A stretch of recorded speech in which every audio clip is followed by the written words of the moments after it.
class with you. 27 players from 11 different states signed as part of the 2016 class. 13 offensive, 11 defensive, 3 currently listed as athletes. 13 players were named high school All-State. 6 were tabbed college All-Conference. 4 high school All-Americans. 9 players achieved a 3-star rating. 2 players with a 4-star and 1 with a 5-star at some point during the recruiting process. So we'll let Coach make an opening statement, and we'll take questions.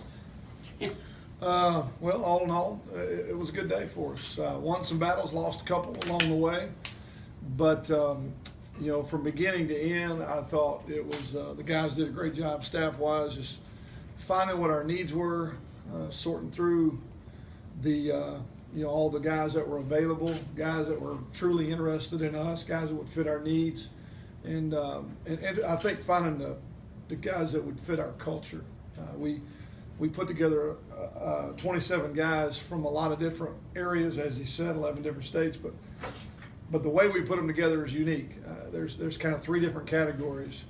There's the guys that are here in August that were already on the squad that came to us several different ways, whether by transfer or by being recruited and coming in kind of what's been known and been called a blue shirt opportunity. We've got the traditional signing class of the guys that signed in December that are here on campus already. We've got another traditional group of guys that are signed today that'll be here either in June, July, August, or maybe even potentially, depending on how all things work out, maybe a couple that will end up in here in January of next year and eventually would actually end up in next year's class. So all in all, 27 guys that fit our needs, and we felt like that went really well. So with that, I'll answer your questions. I know you got some specific questions about guys and how it went.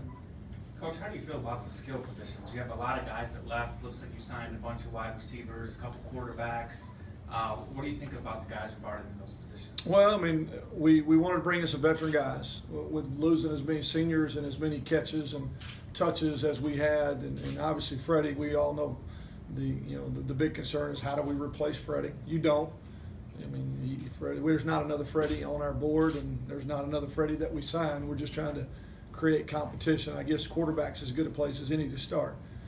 We felt like James Tabry at times played really, really well, and at times he played like a guy with very little experience, so he knows what he's got to do. We had already had Logan Bonner committed early in the summer, and we like him more and more every time we saw him. And if you look at his numbers, he had a great high school career in Texas, which is really good ball, and he played deep into the playoffs, and he fits our system. Justice Hanson was a guy that was really not on our radar initially. I think later as the season went along for us, we felt like that competition this spring would make everybody better. Whether Justice comes in and wins the job over the guys that are here, or one of them steps up and wins the job, I think everybody kind of expects James to be the front runner going into the spring, but how it finishes, nobody knows. We just felt like he was a quality player we couldn't afford to pass on, and we created competition and depth, which is what makes everybody better. Chances of any of those guys going through their career without an injury is pretty low. So we need to have an answer for a starter. We need to have an answer if the starter goes down, and I think we addressed that. Similar conversation, honestly, at running back. We didn't really have on our plans to go out and get a transfer running back, but when we had 2 become available, one bounce back from Tennessee, the other being a bounce back from Texas Tech, and the one from Texas Tech being Armand Wayway, who we ended up signing today at 220 pounds at 4'4", was a toy we really didn't have. And in kind of the thought process of free agency, he was a guy that made us better, that goes really well with the smaller guys that we have. I just wasn't willing to pass on the guy. Loved his attitude, culture. Guys loved him when he came in. The guy held off Arizona State, and UCF within the last 4 or 5 days. And we picked up what I think is a really good guy to round out that room. And then at the wideout spot, we got a lot of weapons, unproven. I think you got to start out talking about, Dijon and Chris Murray, who played this year for us. And Chris Murray actually fits in this signing class. The way we recruited him, he fits in this signing class, even though y'all watched him catch, a bunch of balls this year. So the great thing is he's got 2 more years to go. But when you throw Kendall Sanders, McKinnis, Chris Booker, Cameron Looper in that room in there with those guys as well.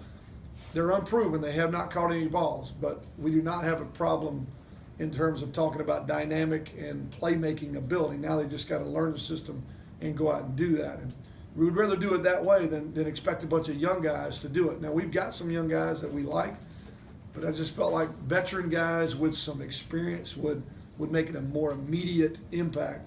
And there are some dynamic guys in that room. We're going to be extremely fast outside, which can create some problems for people, hopefully. I know that's a long answer to a very short question, but hopefully that answered a lot of people's questions at one time. Anybody in this class that that you had reason to be nervous about today, as far as somebody coming in late?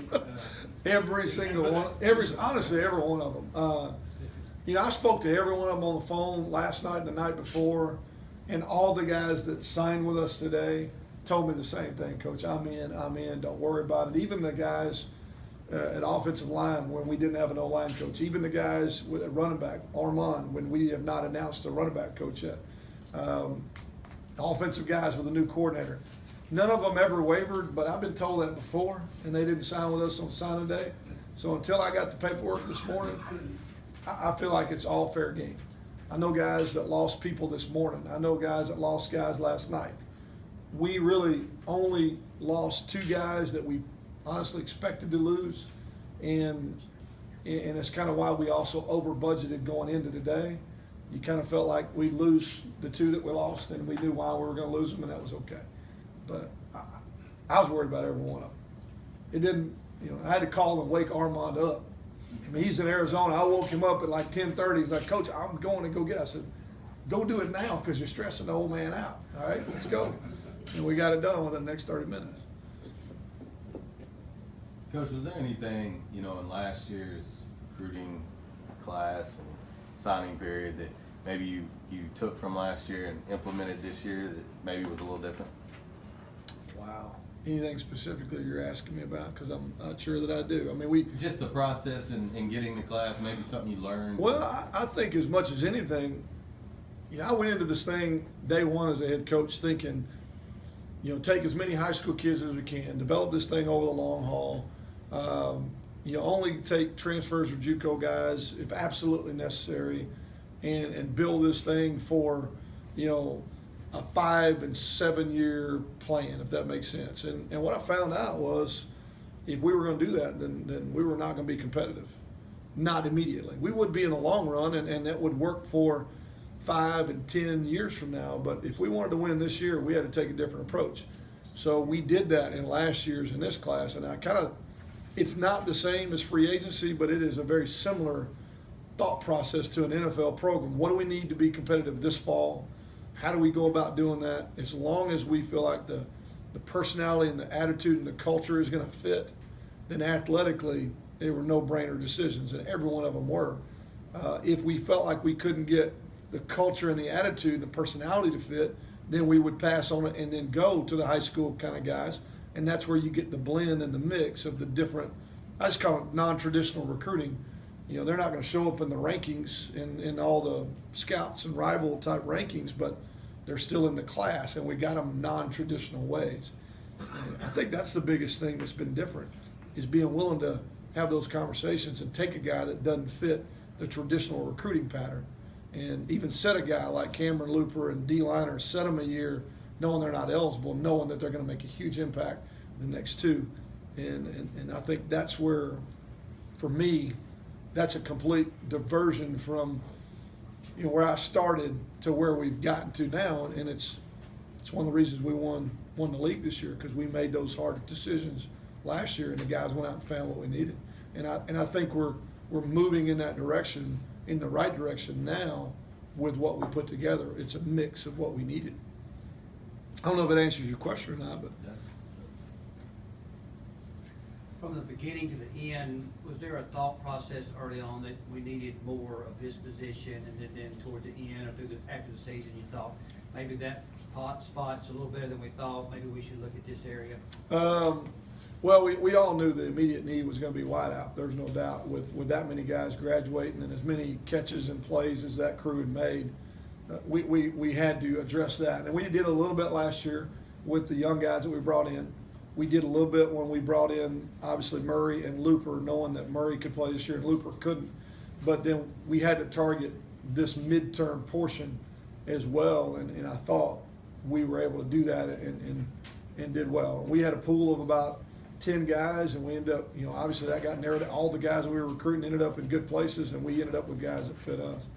I think other than that, if you look at the board, it's pretty mixed. I mean, it's kind of one here, one there.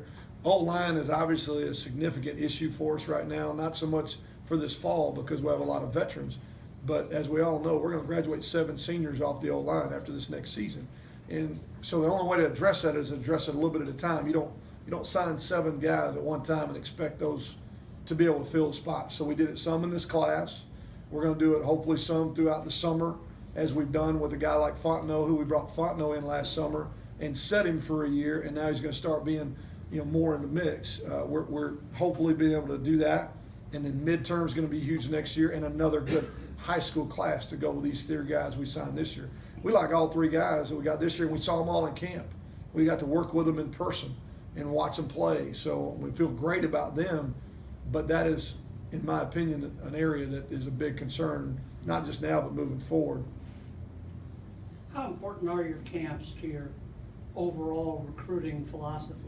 Well, the main thing you do out of camps is you eliminate guys that you thought might be offerable. I mean, you saw them on film, and on the highlight film they looked great, or they were advertised at 5'11", they came in at 5'8", or they were advertised at 300 and they came in at 270 or 265. I mean, part of it's just eliminating guys that really don't fit you, and then finding the guys that do. Justin Clifton's a great example. Justin Clifton had good tape, but he was much better in person and much more physical in terms of just his build and his personality. You see what kind of result we got in him. In this class of the high school kids, all but 2 of them were in one of our camps. We got to work with all of them in person, and sometimes that gives you stuff you didn't see on film, but every time it tells you more about the personality, how he's going to respond to us. Do you like his attitude? Does he fit our culture? And it to me, it's the best evaluating tool that we have. But of all the camps we went and the thousands of kids we saw, we only get down to 14 kids that we end up signing. I mean, it takes kissing a lot of frogs to get to the ones that really fit us, and honestly that we fit them. And there's a lot of good guys out there that we offered that found places that, for whatever reason, fit them better. It's about finding the right fit for both sides. What's why, in your mind, when you look at try to evaluate a recruiting class, when's the right time to do that? A couple of years down the road? Or? Yeah. Now it's just numbers on a page, and they're all great, and we love them all, and it's all highlight films and high-fiving and chest bumping. I mean, you really don't know. They got to come in, they got to mix in, they got to fit in, they got to adapt and contribute. If they don't contribute, then somewhere along the way we missed it. And they're not all going to be starters. It's not possible. They're not all going to be All-Americans or All-Conference. Some of these guys' roles are going to be small but still important. And so as long as they're a productive part of the team, then it was worth getting them here. Now, the guys that blow it out and have huge careers, they're easy to pick and they're easy to see, during the process. It's the guys that have maybe more subtle roles that are still, really integral in winning that maybe sometimes are harder to identify. But I don't think you ever want to say, I mean, I know we always do at this time of year, great class, huge numbers and all that, but you really don't know for a while down the road as they develop. Obviously, you kind of got to see in camp, but like you said, you've got a lot of JUCO guys that you're looking to play for right away. Anyone specific that you want to elaborate on, maybe that you think? We don't take a transfer unless we feel like he can make an impact right now. If he comes in and he doesn't, then we obviously misevaluated, or they obviously didn't work to the level that we need them to. So every one of those guys is anticipated to come in and play a role, and that I thought the biggest impact we made a year ago was all the transfer guys that came in. Every one of them was a significant player. Not all starters. You take a guy like Brandon Berg, who was not a starter. We knew coming in really his role would be to be a solid number 2, but that guy got us through three games that we won with him on the field, and so those D linemen, those safeties, a guy like Chris Murray, who wasn't a starter early but was a true impact player late. You know, that's the purpose of bringing guys